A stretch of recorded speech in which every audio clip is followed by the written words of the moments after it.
Hey there, Duke fans, and welcome to episode 416 of the Duke Basketball Report podcast. Thank you for joining us.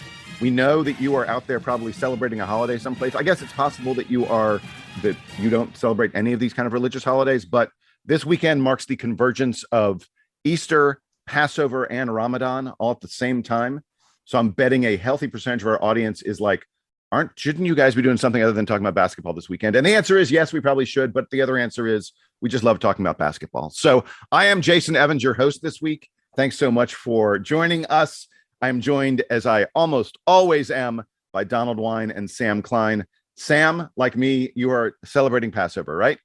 That is correct. I am with my parents this weekend. I neglected to bring my podcasting mic, so I am sorry that I'm just using the regular computer microphone. Hopefully it is coming through clearly enough. But yes, we have to come back and talk about all the little things. And before we start, can I just tease one very quick story that doesn't require really much reaction at all? I was in Durham this week. I happened to be I was in town for one day for a work thing. Did not get to. I was there on the same day as the basketball banquet, which I know we're going to some point this episode. Late on Thursday night, I was bouncing around downtown Durham and ran into Nolan Smith. Talked to him for a couple minutes. He was saying so he had been in town for the banquet, and he told me that he was leaving early the next morning for Louisville, and seemed like he was having a good time. And I told him how proud all of us were for him for what appears to be a little bit of a promotion that he's getting, and wishing him well. So that was pretty cool to see Nolan this week. I love it. Donald Wine is also joining us. Donald, how you doing this fine holiday weekend? I'm a little tired. I'm on Pacific time this weekend. I'm in San Diego visiting a friend, and we were obviously out seeing the sights last night. So having a great time, but it will be Easter tomorrow. For those of you who celebrate Easter, happy Easter to you all, and Ramadan Kareem to everybody who celebrates Ramadan as well. Thank you very much. And let's get to the news. There's not a ton of it. We're still waiting on a lot of NBA decisions from NBA draft decisions from Duke players, but we got a little piece of news this week that I want to start us off with, and that is this: Joey Baker has decided that he will come back. He will play a fifth season of college basketball, and he will play it at Duke University. Guys, I don't know if we should call this a surprise or not. We speculated when Joey did not get a senior day, when his senior day became Coach K's senior day instead. We came on this podcast and we all said, oh, yeah, I really think this means Joey's going to come back. And then the ACC tournament, the NCAA tournament, Joey played very, very little. In fact, I think he may not have played at all in any of those games. And everyone sort of went, oh, wow, if he's literally not playing, is he really going to come back to this program where he's nothing other than a practice player, at least, in those games of late March. So let me start with this then. And Sam, I'll come to you first. Were you surprised to find out that Joey was coming back for a fifth year? Yeah, I was. The other part of the news that's coupled with him coming back is that he just had hip surgery. And so he's on crutches now and is going to be recovering over the summer. I don't know if they said that there's a timeline on it, but that sounds like something that at least could take a few months, which may have affected his ability to get into the transfer portal and actually successfully transfer somewhere. You doubt that another program wants to take on a guy for one season who is coming off a surgery and you just have no idea what he's going to look like. So that may have hampered his ability to transfer. Oh, hey, let me jump in there. I think if Joey had wanted to transfer, there are programs that would have taken him hip surgery and all. I think there's no question about that. But they would have to be also responsible for the rehab, and that can be challenging, not just because the program doesn't know what they're going to get, but because there may be some changes in the way that he's being cared for. So for his own recovery, it might have made more sense, even if he's going to get less playing time at Duke, to stay here where he knows that he's under the same training staff and whatever doctors have worked on him. If he had transferred nearby, maybe he'd be able to come back and forth, but it certainly makes it easier to recover from surgery if you get to stay with the same staff the whole time. So on that front, I was a little surprised that he decided to come back because, as you said, Jason, he wasn't playing much, and Duke brings in more wing talent this summer. We know that, we don't know exactly how the roster is going to shape out. There are a lot of NBA draft decisions for Duke that are still pending. So, if Wendell Moore and Trevor Keels come back and Dariq Whitehead is in the mix at Duke, there probably aren't a ton of wing minutes for Joey Baker to play. And there certainly aren't that many up front with Kyle Filipowski and Derek Lively in the mix there. But and Mark Mitchell. If some of those guys, some of the NBA guys don't show up, or any of the freshmen sort of don't pan out, there are plenty of ways you could envision Joey Baker coming off the bench next year. The other thing that that kind of gets me excited about this news, so I didn't think this was going to happen. I figured it was likely that he would transfer to another program where, similar to an Alex O'Connell or even to a Henry Coleman, he figures the playing time is just not there. I really want to play a lot of minutes. I never have gotten to do that in my college career, despite being he's not necessarily good enough to get on the court for Duke, but he's certainly good enough to get on the court for potentially a Power 5 program, if not a really good mid-major program. But Coach K entrusted him with the captaincy this season. He's coming back next year. Presumably he'll be a captain again, and seeing it much on the there must be scenes where Coach K is telling Joey Baker, and John Shire presumably is also telling Joey Baker that there's something valuable that he's bringing to the program, even if he's not, hitting 4 threes a game every night for the Blue Devils. Yeah. Hey, Donald. So let's talk about expectations for Joey next year. And I will push back on a little something that Sam was saying. We didn't know anything about this hip surgery and this hip injury that clearly led to it. It's possible that Joey Baker wasn't playing down the stretch because he was suffering some injury that, Coach K doesn't like to talk about injuries unless he has to. And if no one asked him about Joey Baker's hip, he wasn't going to volunteer it. So it's possible that we didn't see Joey Baker late in the season because he may have been struggling with something. So what are your expectations, Donald, for him next year? Well, I will say this.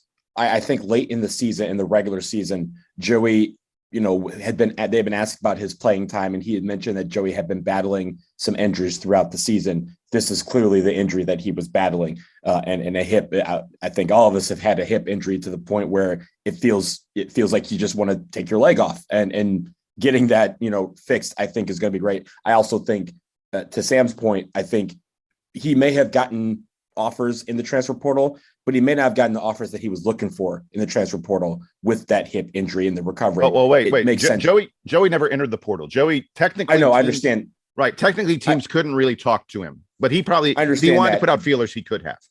Right. I understand that. But I think what he was thinking is, hey, the teams that I'm looking to go to are not going to be the teams that want to respond to someone, because, the transfer portal is about guys coming in and making an immediate impact. No one is going that gets questioned when you're recovering from a hip injury. So I think his options may have been limited, but also I think he's in the best hands. He's been one of the best, hospital systems in America, in the world. So if there's no better place for him to really, get that recovery done. But I also will say this. I wasn't as surprised as you guys were that he's coming back, because if you remember, he reclassified as a senior in high school to enter Duke early. He then played basically a half a game to kind of blow that redshirt year that everyone thought that he was going to have. So this is really his redshirt year that he should have had all along. So I think him coming back is great. The leadership aspect of things is great. I think we are going to be more in need of leadership next year than we were this year, because we won't, if possible, we don't have a senior guy in Wendell Moore. Wendell Moore might be gone, and we may not have a guy on the court that can be the leader. He can be that guy from the bench. And if we get a couple of guys maybe through the transfer portal, then you have that leadership aspect of things lined up for John Shire's first year. So I will say I had vacillated between being absolutely certain that Joey Baker would return and pretty unsure that it would happen. So I wasn't completely surprised that we got this announcement, because again, I think that when Joey didn't get a senior day, it sort of spoke volumes to, there was just no way Coach K would allow that to happen without knowing that Joey would have that chance somewhere down the line in the future. And the only reason that we wavered, I think, on that belief was because Joey got so little playing time. Yeah, That said, the lack of senior day really stands out in hindsight. Like, I think, Jason, you had mentioned it right at the time. You were like, if he doesn't get to speak, like, this hasn't really happened before, where guys were on track to graduate. He had been there for 4 years. We haven't heard anything. He was not one of the team members selected for All ACC Academic, as Mark Williams was, but no indications that Joey Baker's not graduating this spring with the rest of his cohort. So and also, we, Jason, we were sitting next to each other when I got the text from my best friend that was like, "Hey, I just heard Joey's not speaking tonight, and it's probably because he's coming back." And we both go, interesting. And I think on the podcast immediately afterwards, all three of us were like, interesting. This wasn't interesting. This was something that we knew was kind of come. And I'm glad that he's back, because we're going to need, even if from the bench, we're going to need that leadership. And even if you're thinking about Duke's roster depth for this coming season, and we obviously talk about this all the time, but even if Joey Baker is not playing 25 minutes a game and scoring, a ton or something, I probably trust him more than I do a lot of transfers that Duke might be able to bring in. As we reflect on a season where Theo John was a great transfer addition to Duke, more transfers end up looking like Patrick Tapé than look like Theo John. So it's possible Joey Baker ends up being, a better 8th, 9th, 10th man on the bench than a lot of guys that are available right now in the portal. Yeah. So my last word on all this is, first of all, I want to say that I have been a Joey Baker backer, supporter, whatever you want to call it, advocate throughout his entire career. You guys will probably recall that I picked him as the best 3-point shooter on the team in our stats game this year. And I wasn't hugely wrong. Joey shot really well from 3 this season. He just wasn't quite as good as the lights out AJ Griffin. I believe that I may have picked Joey a year ago as the best 3-point shooter, or 2 years ago, I guess you'd say, prior to the 2020 campaign, 2020-21 campaign, I picked him as the guy who I thought would lead the team in 3-point percentage. So I am a big believer in Joey Baker. I also believe that we do not know what John Shire's rotations will look like compared to Coach K. Coach K played basically, once you hit February, certainly March, Coach K was playing 6.5 players. That's the way Coach K always was. And Joey had trouble cracking that rotation. I don't know that John Shire is going to be the same way. I think it's entirely possible John Shire will be using 7, 8, 9, maybe even 10 players. It's not out of the realm of possibility. There are many, many coaches that do that kind of thing. And in that kind of scenario, I think Joey Baker could have a very significant impact on this team next year. And look, when the dude gets hot, you want to keep him in the game, because he is instant offense in a big, big way. So I'm not going to say my expectations are that Joey Baker is going to be, a double-digit scorer next year for the Blue Devils, but I won't be surprised if he's playing double-digit minutes, and if he's scoring, 3 to 6 points most games, and some games he's going off and getting us double digits. If you think back to the stats game when we were talking about, team guys who were going to lead the team in scoring, Jason, I think you and I both thought that, hey, there's going to be one game early in the season where Joey Baker's just going to go off and he's going to score 20 points on 6 threes and lead the team in scoring. That obviously didn't happen, but we all know that capability is there because we've seen it. All right, so let's get to our next topic, because part of figuring out what Joey Baker's role on this team is figuring out who's going to be on this team. And we're not talking about the transfer portal as much as we're talking about NBA draft decisions. And we haven't heard yet. Now, part of it is, I think, that the basketball banquet was coming up, and Duke kind of tries to have the NBA draft announcement happen after the banquet. They want the banquet to be a celebration of the season and not sort of looking at guys leaving. And so I suspect over the course of the next week, because there's only about a week left to declare for the NBA draft, that you'll hear a flurry of activity from Blue Devil players. We're recording this on Saturday morning. It is entirely possible that by the time you folks listen to this, we'll have heard something from some of the Duke players. Everybody's leaving and everybody's staying. Yeah, right. There, we've covered everything. But we await over the next week some kind of announcement, I think, from 6 Blue Devil players, the 6 different guys who started games last year, all of whom have a chance of going into the NBA draft. And we got an email from a guy named Dave Jordan. And Dave had a really interesting question. He said, I struggle to understand how someone who plays incredible at the college level barely gets a sniff from the NBA while someone else gets drafted based solely on potential? Why do NBA scouts discount the eye test of head-to-head competition in college? And he said, I'm talking about Trevor Keels or Jeremy Roach against Caleb Love. Keels couldn't even start over Jeremy Roach.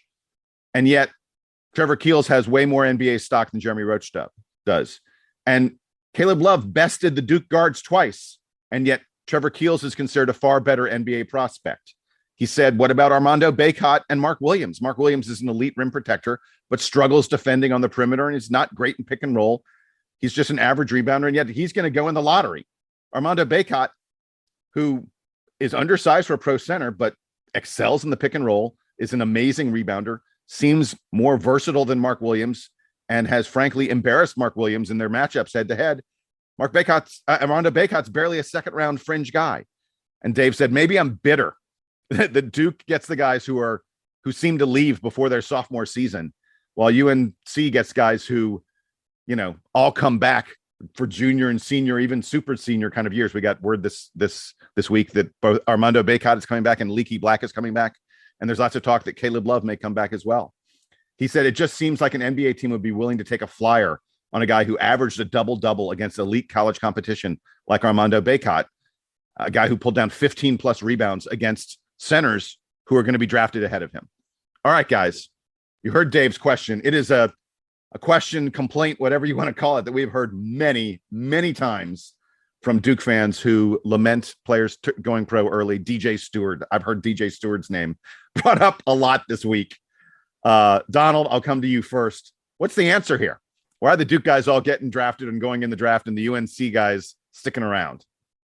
The answer is there's no real answer, because there's no real blueprint on how a guy gets heralded for the draft versus someone who doesn't. And there's no real blueprint for a guy who is heralded and that we assume that he's going to make it and he doesn't, versus a guy who stays all 4 years and goes on to have a successful NBA career. It's all about potential, upside. Those are some of the buzzwords that you'll see or you'll hear from draft analysts as we approach the NBA draft this summer. And very simple, just like kind of the NFL draft, you have guys that, it's kind of like the rankings, right? Like Duke is ranked in the top 10 every single year.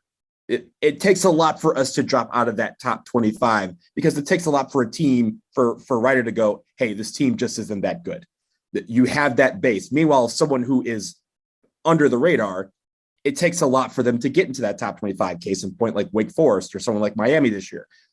When you talk about the NBA draft, there are guys who automatically are told they have that upside, they have that potential, they have those buzzwords that NBA scouts and NBA teams are looking for. And it takes a lot for a team to say, no, I was wrong. You guys have changed my mind. And it's not about play on the court. It's not about necessarily what you see. It's not about box scores. Sometimes they look at particular aspects of the game and say, hey, this is what we need on our team. It may be that, they need a rim protector. They don't need a guy who can pick and roll, which is why Mark Williams is rated very high. It may be that they need, they don't want someone who's 24, which is why some of these seniors are rated very low, because they want someone who will be able to stay with their team for the better part of a decade. So there's a lot of aspects of things, and there's no real right or wrong answer to this.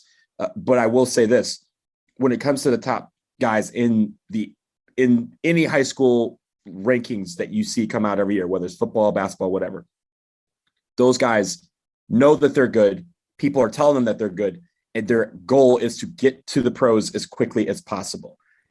And that is the drawback of recruiting the top 5, 10 guys in the country every single year, is that you're going to have guys that are going to want to leave after a year to maximize that pro potential. And again, all those buzzwords that I talked about, they get amplified when someone is 18 or 19 years old and a team goes, we can have this guy for the next 15 years. So that is not an answer, but it is an answer on how this works. But at the end of the day, Duke is going after guys. And here's the thing, that for UNC, and as an example, Roy Williams, before Hubert Davis, loved to recruit guys to stay. He didn't tell guys, hey, you may be ready to go ahead and do what you need to do. He was recruiting them on why they should stay at Carolina, why they should be a part of the team, even though they were ready to go to the NBA draft. So just because a guy stays doesn't mean he's not ready. All right, so you mentioned recruiting rankings, and this is something that this bugs the heck out of me. All these people who say Duke needs to not recruit the one and dones. They need to recruit players who are ranked a little bit lower, like the Carolina guys. Gentlemen, do you know who is rated higher in the recruiting rankings between Armando Bacot and Mark Williams? Exactly. Armando Bacot was a higher rated prospect than Mark Williams. Do you know who was rated higher between Trevor Keels and Caleb Love? Caleb Love was a higher rated. Caleb Love was a top 15 prospect. You can't just look at recruiting rankings and try and figure this stuff out. A lot of it is luck, if you want to call it luck. Sam, what's your answer on this? Well, there are a few other angles on this. The first on the recruiting rankings is that you sort of have to dig a little deeper on what the rankings are trying to evaluate. Are they evaluating the best high school player, the guy who has the best potential to be great at the college level, or the guy who has the best potential to be great at the pro level? And well, I admittedly don't have. I actually don't have the depth of knowledge on that, on how you put those rankings together. Well, I'll tell you that most of those ranking services, while they aren't strictly ranking on NBA potential, like that's not their bottom line, a lot of what they want is when you look back in a few years at their rankings, when these guys are in the NBA, that you would look and go, oh, look, they got it right. And I'll give you, I mean, there's a great example this year. Derek Lively, who is considered the number one player in the class, is not considered the guy in the class who's going to have the most immediate, most impactful freshman season. I'm not saying Derek Lively won't be very, very good for Duke, but there's a little question that Dariq Whitehead is going to be probably a better college basketball player from day one than Derek Lively. But the reason Derek Lively is ranked number one by a lot of these services is because they expect that over time he's going to develop into a better player, and by over time I mean in the NBA.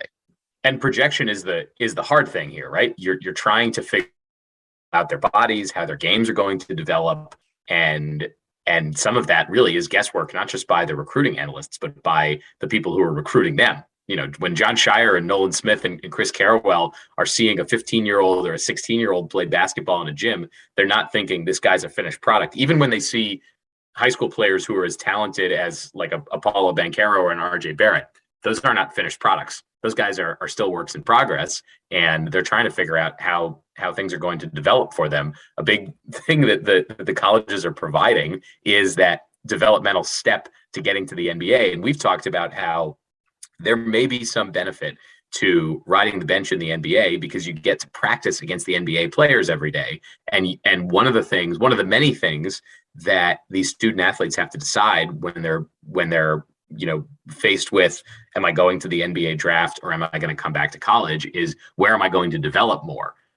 In school, you have to go to class, you have other commitments, whereas in the NBA, you get to just focus on basketball. And now you throw in we have to talk about NIL every time we have one of these conversations. You got to throw that into the mix now too, because before it was like, well, in the NBA, even if you're riding the bench, you're probably getting better basketball development because you get to focus on it. And by the way, if you're riding the bench in the NBA, you're still pulling like a mid six-figure salary at the same time. Now you can probably do that playing at Duke or playing at Carolina. So it may even the playing field for a guy. I don't know if Wendell Moore is considered a first round pick. So he's going to get good guaranteed money and probably a spot. But for second round picks who don't have that guaranteed spot, they might be bouncing between the NBA and the G League where they don't really make that much money. The money might be better for a guy who's, maybe this would have applied to DJ Stewart last year. DJ Stewart was not guaranteed to be a first round pick. We thought that he might be, but then we pegged him as mid second, and he didn't even go there. Right, and so for him, the decision this year might be totally different because now he's saying, well, I might be able to pull $500,000 or $300,000 this year playing at Duke, and if I'm playing in the G League, I'm making five figures and riding on buses all the time. So that actually has a different. But to come back to the listener's question, all of this is extremely difficult, and the coaches are sort of after different things. One of the things Coach K said many times during the one and done era that he didn't really change his recruiting philosophy, that he was still like going after great student athletes. I think that he's being a little disingenuous. I do think he started recruiting NBA talent a little bit better than he did in the decade prior to that. You can just look at the NBA draft results for Duke and understand that. And some of that, I think, comes from the USA basketball experience, where all of a sudden Coach K was recalibrated around not what do the best 20-year-olds look like, it's what do the best basketball players look like, in the whole world. And then he started approaching recruiting that way and started thinking about a guy like Paolo Banchero, not just as how much is he, how many points is he going to average in college? It's how high is his ceiling as an NBA player. And so that's where some of the recruiting philosophy may differ. If Caleb Love is is higher rated than Trevor Keels in high school, that doesn't necessarily mean that he projects to be the better NBA player in 6 years. That's what they're going for, but it's so hard to untangle all of that. I think part of the angst also that fans feel when it comes to this particular topic is how a player does in the NBA, right? Like we don't have this conversation if, everyone from Duke who's going to the NBA is a perennial all-star winning NBA titles and just the best, 10, 15 guys in the league. It's that they get the Marvin Bagleys of the world who get drafted high, but go into a difficult situation. But Donald, it's not Marvin Bagley. I think it's DJ Stewart. It's Matthew Hurt. It's Trevon Duval. It's the Duke guys. It's everybody. But I mean, I think the fan frustration comes in at those guys who you feel like, why did that guy turn pro? Well, at the same time, we also have guys who are highly rated who, it doesn't work out for them either because it's about luck and opportunity. And it's about, it's not college where you can pick the system that you want to play in, the system that best fits you or best amplifies your game. You get drafted by a team who thinks that you are going to fit into whatever philosophy that they have. And that doesn't always marry together. And I think even for guys like DJ Stewart who don't make it, there's a lot of people who will talk you up and say, hey, you're going to be in the first round. You're going to be in the second round. Look, every single guy who enters the NBA draft, at least until this year, every single guy who enters the NBA draft is not going in because they think they're going to be a late second rounder. They all have the belief that they can be a first rounder, that they can be an all-star, that they can be one of the best players in the NBA. That is part of their ego allows them to justify entering the draft in that way. And I'm not saying ego in a bad way. You have to have some sort of belief in yourself that you can be the best player in the NBA for you to decide to go pro, even though everyone's telling you, yo, you're not going to make it. And there's also that chip on your shoulder, all those little intangibles that people think about when they consider. But at the end of the day, it's not about you being inserted into a system that you go, hey, this fits me. It's being drafted into a team that you have to adapt to. And I think that's where sometimes luck and opportunity don't always marry themselves. And a lot of times for Duke players, that's why we didn't have a team, for a long time, we didn't have a guy who won an NBA title. He wasn't on an NBA title team until Shane Battier won one with the Heat. The Danny Ferry won one as an executive he didn't win one. He won one as a player. Danny won one as a player with the Spurs, I think. But before that, that's the gap, right? Yeah. Those were, for a while, those were the only two players in Duke history under Coach K that had won an NBA title. And we've had so many great players that have entered the NBA and played very well. So again, luck and opportunity is a part of this as well. So the thing that I will say, I think that, first of all, I think the Duke fans have selective memory is the wrong word for it, but you don't hear anybody out there going, wow, I can't believe we got Mark Williams back for his second year. But folks, there was a very real chance.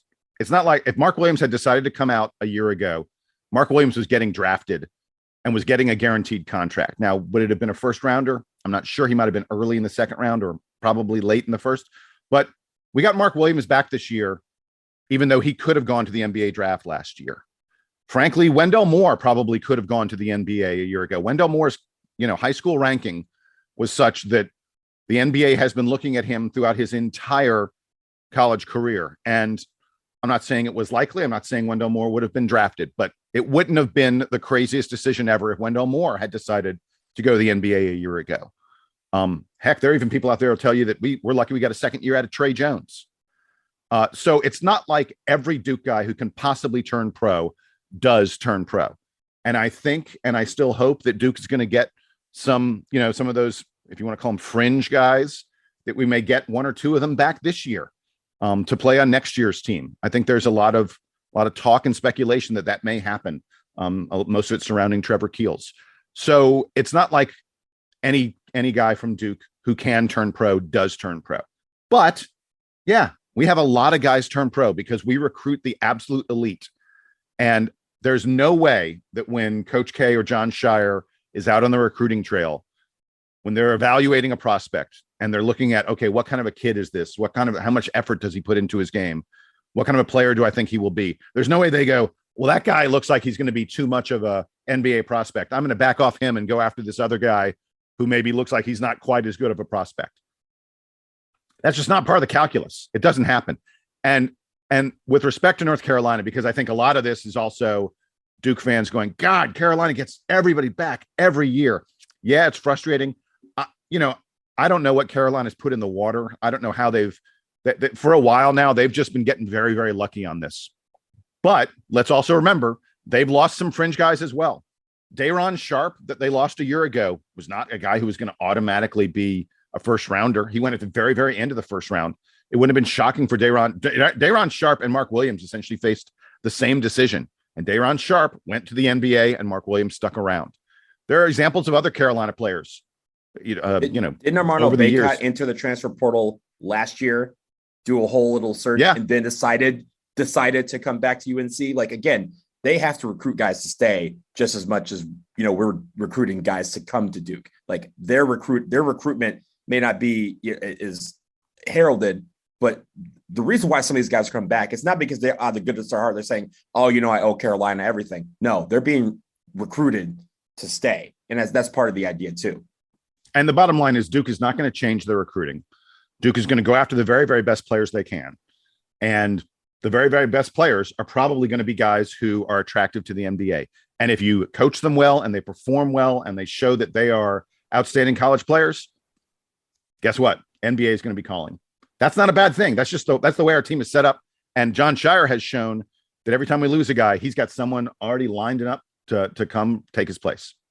And if you think about it too, I think we've hinted at this at several points during the years and even this year as well. When it comes to how we recruit the next class, we also have guys that have a plan, right? Like there's been a couple of guys who say, hey, I'm coming back for my sophomore year, but coach, that's it. I'm going to leave after my sophomore year. And they give him an opportunity.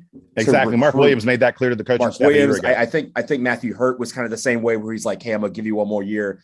Josh McRoberts is probably the most famous one, where he was like, I am coming back for he announced that he was coming back for his sophomore year and that he was declaring for the draft immediately after that sophomore year, so that the team has a chance to kind of replace him. And I think that's just as good too. I mean, I think people would appreciate that. I think what people don't appreciate is the ones who very, very, very late in the game decide, oh, now I'm going to leave. And it leaves the team kind of in a lurch of like, oh my goodness, how do we fill this position? We have all of that too. And make no mistake, we angst about it because we're Duke fans. We are not the only program that has to go through this. And I think there are hundreds of programs that would want to be in our position of having to deal with this angst every single year. And Donald, I love that you brought up the Josh McRoberts example. The main difference from when Josh McRoberts was in school to now is that there's so much more information available to the coaches to recruit replacements for a guy like that. Whereas once upon a time, if Josh McRoberts was leaving your program, it would be, and you only found out, last week, in this part of the timeline, it'd be a huge deal because, oh man, now we have to go find a power forward. It's going to be so hard to find a guy because we've only recruited this limited set of guys. Coach K famously didn't recruit that many players. He sort of would zero in on the guys he really liked. We now live in a high information environment where all the coaches have access to all the recruiting rankings. They know who all of their rivals are recruiting. They have tape on guys from every other program, and a lot of those guys are in the transfer portal. So players, I mean, what McRoberts did, telling the program, like, I'm going to leave in a year, or what Matthew Hurt did in saying, I need to come back to work on these things so I can leave, that the coaching staff can plan for, which they couldn't do as well once upon a time. And that's probably as much as you can ask for from these players, is that, you can't recruit them thinking they're going to play for 4 years. You got to recruit them thinking 1, maybe 2 years out. Look, bottom line, enjoy them while they're in a Duke uniform, support them after they're no longer in a Duke uniform. And there's nothing more we can do than that. All right, guys, we're going to take a quick commercial break. On the other side, there's a new member of the coaching staff, and he is a very, very, very familiar face.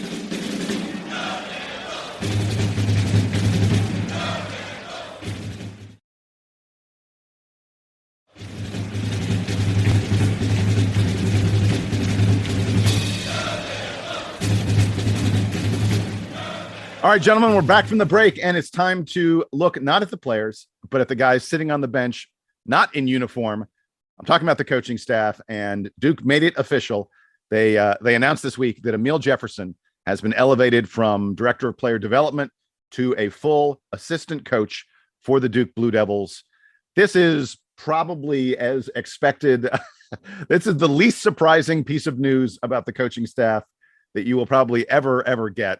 I guess maybe a year ago when Nolan was elevated in the same kind of way, it was equally non-surprising. But we are thrilled to have Amile Jefferson joining the coaching staff. And Donald, I'll come to you first. Give me a little comment. What you're feeling about Amile being elevated into this important role? Terrific. I mean, again, you said it was expected, but as I mentioned, when we heard the news, I'm glad that Duke moved quickly on the expected. They didn't drag it out. They didn't have a search. We knew who we were going after. We knew who we wanted, and that helps fill one of these roles. I will say, go all the way back to October. I was at that practice that AJ Griffin got hurt in the famous, infamous practice now. But in that practice, before everything started, Amile Jefferson was warming up the bigs. He was warming up Mark Williams and Theo John. He also did a lot of shooting drills with Trevor Keels and AJ Griffin and Jeremy Roach. But when he was working with the bigs, he had a fire about him that he took it personally. He wanted them to grow at a pace that he grew when he was at Duke. And if you guys remember, when he came in, he seemed to get better every single year. He seemed to be more and more invaluable to the team every single year. He figured out a way to just terrorize defenses and really just, slaughter offenses with his play. And I think having that on staff is terrific. Having a guy who played basketball at the highest level will immediately help our bigs. And I think the great thing is in the games that there was a couple of games because Chris Carroll had the surgery, he was out for a couple of games, and Amile Jefferson filled in as one of the, quote, accountable coaches. And I think he excelled there because everyone who is around this program has told us that he was instrumental in making Mark Williams and Theo John as great as they were this season as a tandem. And I think that is going to be great. We have, as you mentioned, Jason, we have Derek Lively, the best center in next year's class, coming in. We have Kyle Filipowski, who's also 6'11". We have Christian Reeves, who's going to be developmental, but he's also 7'1". We have a lot of tall trees coming into this program next year. And Stanley Borden's on the roster as well. He's 7 feet. So Amile Jefferson is going to have a great time really molding these bigs into playing the basketball that bigs need to play. The physical, boxing out, rebounding, taking it to the rim, but also on defense, making sure that rim is protected. Amile Jefferson was all of that in college. He was excellent in his time in the NBA at the small time he was in the NBA. He was excellent at highlighting those qualities. And I think as a coach, he's going to bring those qualities out of the next generation. Super, super happy he's on our staff. Not at all surprised that he got this opportunity. I think they had mentioned this when he came in as a non-coach assistant for the program. And even when he was in school, I'm sure that if we go back and listen to our episodes from 2016, 2017, we'd be saying like Amile is basically a coach on the floor. He has been like this pretty much since the day he arrived at Duke. And I have no doubt that he is going to be a successful coach in terms of his players believing that Amile's getting the most out of them. He was able to wring the most out of his talent while he was at Duke and then briefly in the NBA. And I believe that he knows exactly, as Donald was saying, I know that Amile can do that with a variety of different types of players in college. It also helps that he spent that extra year at Duke. He took his redshirt season, and when he had the injury, which I think only helped him sort of think a little bit more broadly, a little bit more globally about how to run the program and how to work with different types of players. So he's played with guys who are, a lot of different ages. And I'm so not worried about Amile Jefferson being a good basketball coach. And we now have, I don't know if we need to, speculate about the one more role that Duke needs to fill on the bench, but this does leave open the opportunity potentially for Duke to bring in another sort of former head coach. I know we talked about Mike Schrage already, but there's another spot here that could be really interestingly filled by John Shire, because now he's got his official coaching staff is Shire, who is a shooting guard turned point guard. He's got Chris Carrawell, who's kind of a wing player, and then he's got Amile Jefferson, who's definitely a big man. So he sort of has all the position groups already covered, which is great news for the development of the entire roster. So I just want to talk very quickly and remind folks of what a special player Amile Jefferson was. He played in 150 games in a Duke uniform. There's no player has played in more games than that in a Duke uniform. 150 games. During that time, by the way, games in Cameron Indoor Stadium, he was 67-2. 67-2 in Cameron Indoor Stadium over the course of his career. This past season, we struggled winning at home. Amile Jefferson, he lost more games as a special assistant than he did as a player. Exactly. Right. So and by the way, he was a 3-time captain, the only 3-time captain in Coach K's history, and he was named to the ACC All Academic Team 4 times. The only player in Duke history to be a 4-time academic All ACC player, a smart guy, a guy who knows how to maximize his talent. You guys talked about a lot of this stuff, so there's not much more I can say on it, but I love that he's on the staff. I think that when he goes out on the recruiting trail, he's going to be able to tell people, look, here's what I learned. Here's what I know about maximizing your talent. Here's what I know about playing in the NBA. And here's what I can impart to you about being the best player you can. Because frankly, by the time Amile Jefferson was a junior and a senior, his game had evolved so much from what it was as a freshman and a sophomore. This is someone who got better every year, and you get better by putting in hard work and having good coaches. And I think he's an ideal choice. I'm thrilled with it. I apologize to Amile Jefferson for neglecting to point out the one true quality that he has that is going to be invaluable for any team, and that is intensity. Oh, I thought you were going to say the ring. He's wearing a ring. Oh, no. He's got a national championship ring. Yeah, he has a national championship. We have a lot of national championships, but his intensity on the court was infectious. Like, if you guys remember, he would get a rebound, hustle down and lay it in off the glass, and he would run back and just have that glare. And everybody on the team, on the court, bench, crowd, did not matter, did not want to let Amile Jefferson down. I saw that quite a bit this year, where he would look at guys and he would give them that stare, and guys would sit there and just the intensity would lock in, and they would go, hey, we got to get together, because deep down, they did not want to let him down. And I think that is going to be the biggest thing. His intensity is something that is badly needed on any Duke team for it to be great. We saw that this year at times where these guys could lock in. I know that was Amile Jefferson talking in their ear and having him as kind of a guiding light for some of these guys to say, hey, this is not necessarily how you play college basketball. This is how we play Duke basketball. It's tough, it's intense, and I need you to be focused from the time you enter the gym until the time you leave it.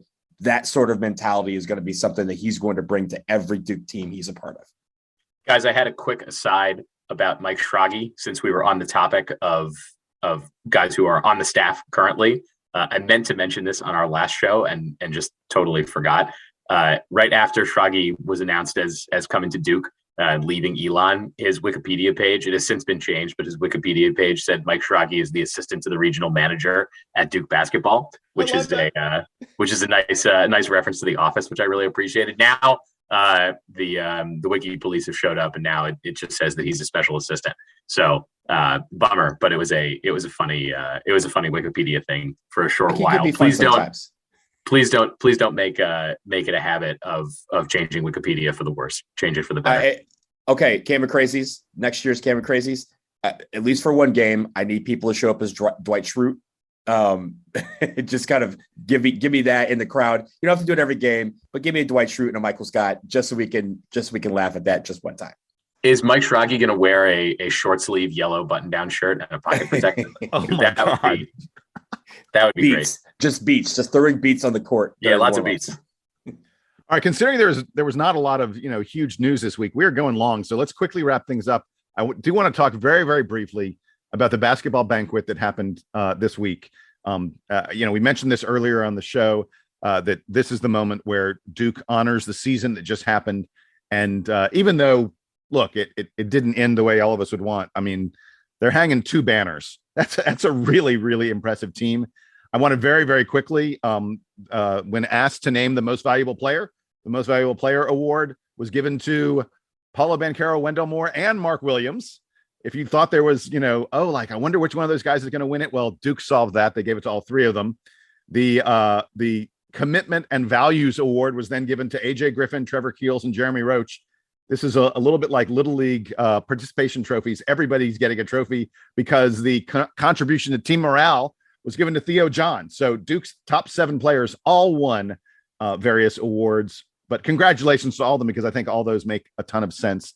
And of course, the thing that everyone has taken away from the banquet is that Coach K was gifted a silver Labrador retriever, just the cutest little thing you've ever seen in your life. It licked his face like on cue. I think the dog had been trained. When this guy is holding you, start licking his face. It was just perfect. And the dog's name, his previous dog who died last summer, was named Blue.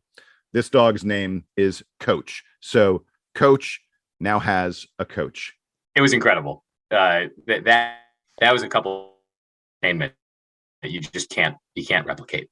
So I love that moment. And you could tell he was genuinely shocked at it. And as was Mickey. Mickey was kind of like, she kind of had at first it was funny. It looked like she had a look that said, "Oh no, now we gotta like protect the house again for another puppy." But like in a jovial way, she was kind of like, "Oh no, now we have all these things we have to do. I was trying to go, on vacation. Now we got to train this puppy." But she kind of took a look and was like, "Okay, I'm in love with the puppy now," as I think we all are. I think we're all jealous of Coach in that regard.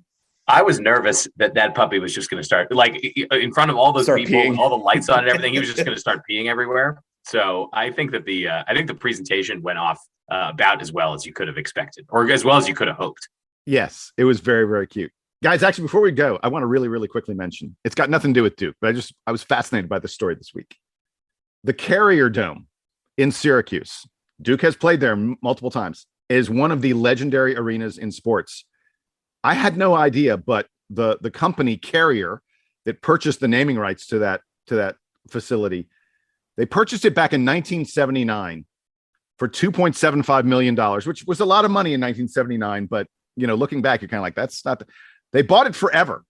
Like, they bought the naming rights in perpetuity for $2.75 million. And this year they reached a deal. Syracuse and the Carrier Corporation reached a deal where Carrier has given up those naming rights. It will no longer be called the Carrier Dome. I imagine that Carrier was given some amount of money to give up those naming rights. And instead, a company called JMA Wireless, I guess it's going to be the JMA Wireless Dome. JMA Wireless is going to be the new company that is going to have the name, and they're going to pay around or more than $2.75 million per year for what Carrier had paid for all of eternity. I just thought it was fascinating. I had no idea that they bought the rights forever. What was Syracuse thinking, selling the name rights forever? That's one of the best deals in the history of sports. Sam? Well, this was during the early days of companies buying stadium naming rights, and so they probably didn't realize that the naming rights were going to become so expensive, or that they would be annual contracts as opposed to lifetime things. So I always liked that Carrier was the sponsor of the Carrier Dome, partially because initially I just didn't even realize that it was a company name. And then once I did, I sort of liked that it was an air conditioning company that was sponsoring a dome stadium in Syracuse. Like, it felt kind of cool. I think, well, first of all, it's going to be called the Carrier Dome. The official name may be the JMA Wireless Dome, but ain't nobody calling it that. Everyone's calling it the Carrier Dome. But I think the other thing was the Carrier Dome's deal that you mentioned, Jason.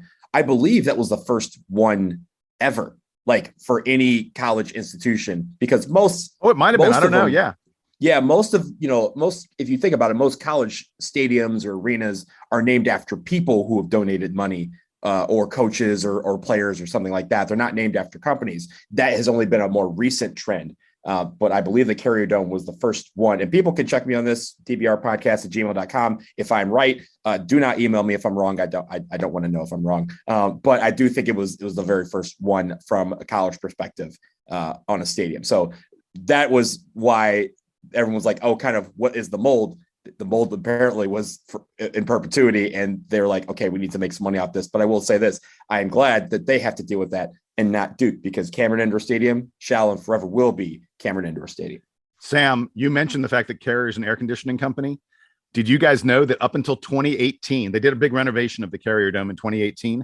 Up until 2018, there was no air conditioning in the Carrier Correct. Dome because Syracuse, New York, they don't need, it doesn't get that hot up in Syracuse. And so they never had air conditioning in the Carrier Dome from 1979 until 2018, even though it was named after the Carrier Air Conditioning Company.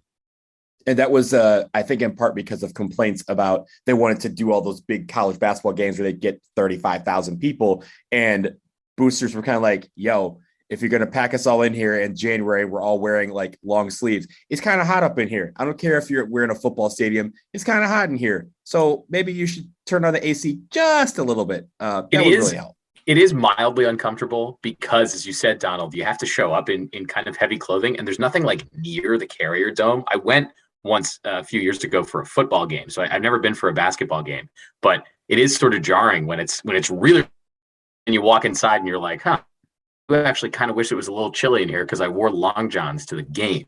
So you have to sort of manage those. And I'm for too much information, I run hot, so I'm really sensitive to this sort of thing. Same. Okay, so that is too much information. This is too much of a podcast. We are all done with episode 416. 216 was back in like 2018, I think, or something like that. Episode actually, 400. It was like 2 months ago with this pace. Actually, you're right, at the pace we've been going, right. Episode 416 of the Duke Basketball Report podcast in the books. Like we mentioned, keep those emails flowing. It may be the off season, but we still want to hear from all of you. DBR Podcast at gmail.com. That's the email address. It is not too late to like and subscribe. We ask you all, please go ahead, like, subscribe, put in those reviews. We want all that stuff.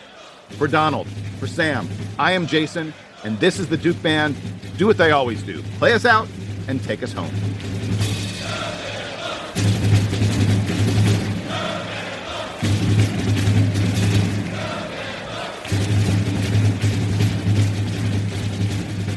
All right, guys. Thanks a lot. Yep. I'm going. My bet is be on your toes that we're going to get just a huge flurry of announcements over the next few days. So we'll see. I don't know that we need to, like, when Paulo declares that we need to do it immediately, but we should probably Tuesday or Wednesday. We're looking at doing another pod, I bet, because we'll get a few announcements by then. And if we get most day, if we get a Roach or a Keels or more coming back, we should hop on that very quickly. Yeah. Okay. sounds good. All right. Bye, guys. Cool. Later.